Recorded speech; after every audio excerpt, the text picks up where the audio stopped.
Can everyone do me a favor? Can you grab a drink? Be whatever you want, like even water's fine. And pour it on the ground as we gotta pour one out for our favorite grave digger, Dampe. I hope you didn't pour in like computer or phone at all. And if you did and you can still hear me, you were one lucky son of a bitch. Play the water or something rather than listen to my stupid video. But in today's episode of talking about everything I can in Ocarina of Time, let's talk about Dampe, a hard-working man just doing his job and actually dies in the game. Which people, creatures, and monsters die in this game, but Dampe's is sad and kind of forgotten. He lives on his own in the outskirts of the very bustling Kakariko village, and when you grow up in those 7 years that you are just gone from this world, he is no longer with us. He is as dead as we all feel inside whenever we watch a Steven Seagal movie. I'm not sure if it's clear how he passed away. If it is, feel free to let me know.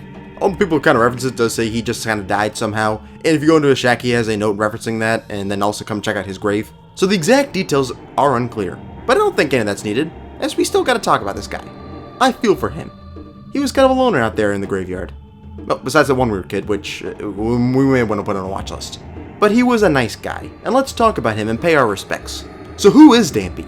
He was the gravedigger of the Kakariko graveyard. Kinda looked like the Hunchback of Notre Dame in a way, as his neck and back just kinda gave up on him like the Call of Duty developers have given up on making good games.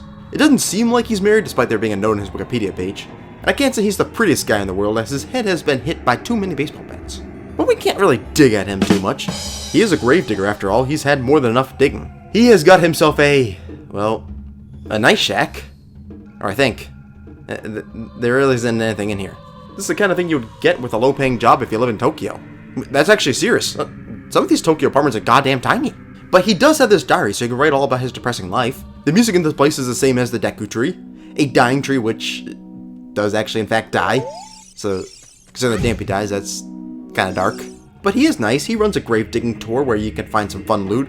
Like right here is all the fucks I give about my recent university lectures. Summertime can't come soon enough. And he even stays around in the afterlife to play more games with you.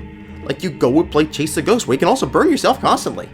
You get the hookshot, which is an amazing item, and you get dropped off right next to this demon, so that's not as nice. So yeah, he has an unfortunate life, but who is this guy? He seems like a good guy.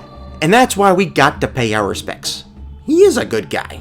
He's nice to us. He lets us play games. He gets us key items.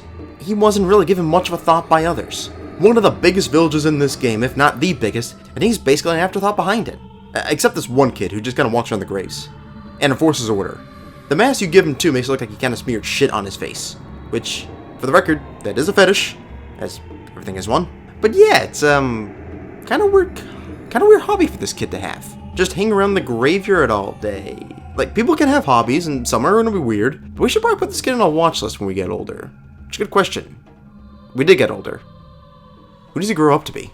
But all in all, Dampe is a good guy. We really do gotta pour one out for him, and we gotta pay our respects to the gravedigger. So that's why I made this video today. Everyone, say with me, to Dampe.